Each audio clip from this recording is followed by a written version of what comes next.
রবীন্দ্রনাথ ঠাকুরের বাসায় বড় বড় কবিদের আড্ডা হচ্ছে।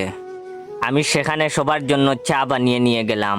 আমার বানানো চা খেয়ে প্রথমে কবিগুরু বললেন, আমারও পরাণে যাহা চায় তার কিছুই নাই, কিছুই নাহি এই চাহে গো। এটা শুনে বিদ্রোহী কবি কাজী নজরুল ইসলাম লাফ দিয়ে উঠে বললেন, আমি বিদ্রোহী রণক্লান্ত, আমি সেই দিন হব শান্ত, যদি ভালো করে কেউ চা বানিয়ে আনতো।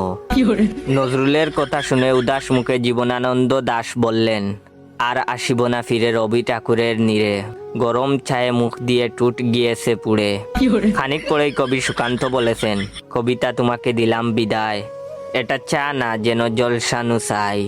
হেলাল হাফিজ তখন গুমড়ে বললেন, নষ্ট পাতির সস্তা চায়ে মুখ হয়েছে তিতা, কষ্ট চেপে নষ্ট চায়ে মুখ দিয়েছে কিটা। রুদ্র মোহাম্মদ শহীদুল্লাহ নরম কণ্ঠে বললেন, ভালো আছি ভালো থেকো, চায়েতে চিনি বেশি মেখো। তা শুনে কবির নির্মূলেন্দ্র গুণ বললেন, আমি হয়তো মানুষ না, মানুষ হলে এমন চায়ে চুমুক দিতাম না।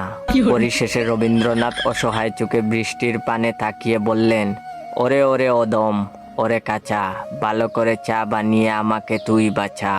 এখন যে আমার টিকটক অ্যাকাউন্ট বাইসা বনফায়ার আর ইউজার নেম ইওর জয় অ্যাকাউন্টটা ফলো দিয়ে রাখবে।